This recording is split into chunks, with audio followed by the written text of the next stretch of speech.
जय हिंद साथियों, स्वागत है आप सभी का आपके अपने चैनल तैयारी तक पे।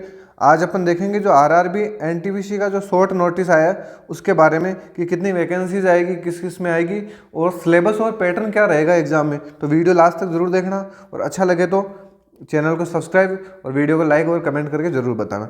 और किसी भी प्रकार के इन्फॉर्मेशन आपको चाहिए तो आप कमेंट में ज़रूर बताएं। देखो अपन देखते हैं जो शॉर्ट नोटिस आया है उसके बारे में। तो इसमें ओपनिंग डेट ऑफ एप्लीकेशन मतलब फॉर्म कब से स्टार्ट हो जाएंगे, तो फॉर्म हो जाएंगे आपके 14 सितंबर से। 14 सितंबर से फॉर्म स्टार्ट हो जाएंगे और 13 अक्टूबर तक ये चलेंगे। यानी आप 14 सितंबर से फॉर्म भरना स्टार्ट कर दोगे। फिर बात करते हैं अपन वैकेंसी की। तो ये दो तरीके से वैकेंसी आती है, एक तो आती है 12th लेवल और एक आती है ग्रेजुएशन लेवल। यह है स्नातक स्तर और यह है 12वीं स्तर। तो 12वीं स्तर में वैकेंसी आई है वह है 3445 वैकेंसी और स्नातक स्तर पर आई है वही 8113 यानी 8113 वैकेंसी। 12वीं वाले में केवल 12वीं वाले भर सकते हैं, ग्रेजुएशन वाले भी भर सकते हैं, लेकिन ग्रेजुएशन वाले में 12वीं वाले नहीं भर सकते। जिसने स्नातक कर रखा है या जो अपेयरिंग में है वो भर सकता है। तो ये तो होगी बात वैकेंसी की कि वैकेंसी की संख्या क्या क्या है। और वैकेंसी में देखो सबसे टॉप वैकेंसी है वो है जो ऊपर वाली है, चीफ कॉमर्शियल कम टिकट सुपरवाइजर। 2 नंबर की है स्टेशन मास्टर। 3 नंबर में है गुड्स ट्रेन मैनेजर जिसे गुड्स गार्ड भी बोला जाता है। जूनियर अकाउंट असिस्टेंट कम टाइपिस्ट और सीनियर क्लर्क कम टाइपिस्ट। ये 5 प्रकार की वैकेंसी आती है, जिसमें से ये टॉप 3 वैकेंसी इतनी गजब है और आई भी यही ज़्यादा है। मतलब गुड्स गार्ड की जो पिछली बार वैकेंसी आई थी तो वहाँ गुड्स गार्ड लिखा हुआ था, यहाँ अब की बार गुड्स ट्रेन मैनेजर। तो ये वैकेंसी है 3144 तो इनकी है, बाकी अलग अलग है। जैसे क्लर्क की है चीफ की वो है 1736 और स्टेशन मास्टर की है वो है 994। तो ऐसे करके ये सारी वैकेंसीज है। और 12वीं स्तर में भी आप देखो तो कॉमर्शियल कम टिकट क्लर्क 2022 और अकाउंट क्लर्क कम टाइपिस्ट ये है 361 और जूनियर क्लर्क कम टाइपिस्ट ये 990 है और ट्रेन क्लर्क है ये 72 है। ऐसे करके ये वैकेंसी हो जाएगी और इन टोटल जोड़े पर तो ये 11,000 प्लस वैकेंसी है। 11,000 प्लस वैकेंसी है तो आपको आराम से तैयारी कर सकते हो। अब बात करते हैं मैं तैयारी कैसे करनी है। आपको तैयारी करने के लिए देखो आपको 2 मोड से गुजरना पड़ेगा। एक तो CBT फर्स्ट, CBT 1 देना पड़ेगा और इसमें जो पास होंगे वो देंगे CBT 2।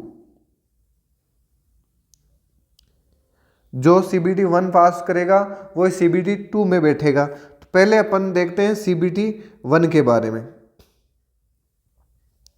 CBT 1 तो CBT 1 कितने नंबर का होगा, कितने क्वेश्चंस का होगा, तो 100 क्वेश्चन आएंगे और 100 ही नंबर का होगा।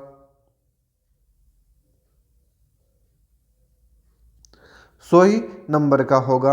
अब 100 क्वेश्चन ये किस किस सब्जेक्ट से आने वाले हैं, कैसे आएगा, इनका पैटर्न देखते हैं अपन। तो जैसे जनरल अवेयरनेस जिसे जीके बोलते हैं अपन, 40 क्वेश्चन तो जीके के आएंगे। मैथमेटिक्स जिन्हें आप गणित बोलते हो 30 क्वेश्चन इसके आएंगे। तर्क शक्ति जिसे अपन रीजनिंग बोलते हैं 30 क्वेश्चन रीजनिंग के आएंगे। तो ऐसे करके मैथ और रीजनिंग के 60 क्वेश्चन हो गए और जीके के 40 हो गए। दोनों को मिलाएं तो ये हो जाएंगे 100 क्वेश्चन। ये तो हो गया आपके CBT 1 का। और ये कॉमन सब्जेक्ट, कॉमन जो सिलेबस में कॉमन है, जैसे जीके में आपको इंडियन हिस्ट्री, इंडियन पॉलिटी सारी पढ़नी पड़ेगी, करंट अफेयर्स, वैसे ही मैथमेटिक्स में ऐसा ही है। और फुल नोटिफिकेशन आएगा तब और अपन डिस्कस कर लेंगे कि कौन कौन से सब्जेक्ट क्या क्या आने वाला है। बात करें अपन CBT 2 में, जैसे ही आपने CBT फर्स्ट कंप्लीट करा CBT 2 में जाओगे तो CBT 2 का जो पेपर होगा वो 120 क्वेश्चनों का होगा। 120 तो क्वेश्चन आएंगे और 120 ही नंबर आएंगे, मतलब 120 ही मार्क्स का पेपर होगा। 120 क्वेश्चन किस तरीके से आएंगे, तो देखो वही बात है, जीके में कितने क्वेश्चन आएंगे CBT 2 में, तो वो आ जाएंगे 50 नंबर। मैथमेटिक्स वो आएगी 35 नंबर की, और रीजनिंग आएगी 35। तो ऐसे करके इन तीनों को मिलाएं तो वो हो जाएंगे 120 क्वेश्चन। अब आप आराम से देख सकते हो CBT 1 में 100 क्वेश्चन आएंगे पेपर में, जिसमें से 40 जीके के और मैथ और रीजनिंग के 30-30, यानी टोटल 100 क्वेश्चन आएंगे। CBT 2 में टोटल 120 क्वेश्चन आएंगे और 120 ही नंबर के होंगे, जिनमें 50 क्वेश्चन जीके के होंगे और 35 मैथमेटिक्स के और 35 ही रीजनिंग के। ऐसे आपको अगर तैयारी करनी है, और जो स्टूडेंट ग्रुप डी और RPF की तैयारी पहले से कर रहे हैं उनके लिए तो बहुत ही फायदा है।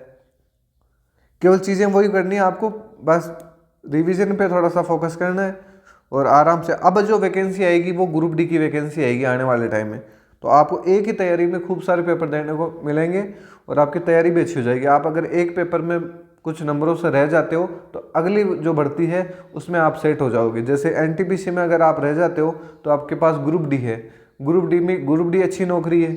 जैसे प्रमोशन होता है तो टेक्नीशियन वगैरह बन जाते हैं, और आपका ड्रीम भी है गवर्नमेंट जॉब पाना, तो आप निरंतर तैयारी करें और आपके पास बहुत शानदार मौका है। तो मिलते हैं अगले वीडियो में, जब तक के लिए जय हिंद जय भारत। और मैं पूरी कोशिश करूंगा कि मैं जीके के क्वेश्चंस आपको जरूर करूँ। टॉपिक वाइज पढ़ना तो आप ऐसे बताना मेरे को, और केवल क्वेश्चंस प्रैक्टिस करनी है तो मैं आपको शानदार क्वेश्चंस करवाने वाला हूँ।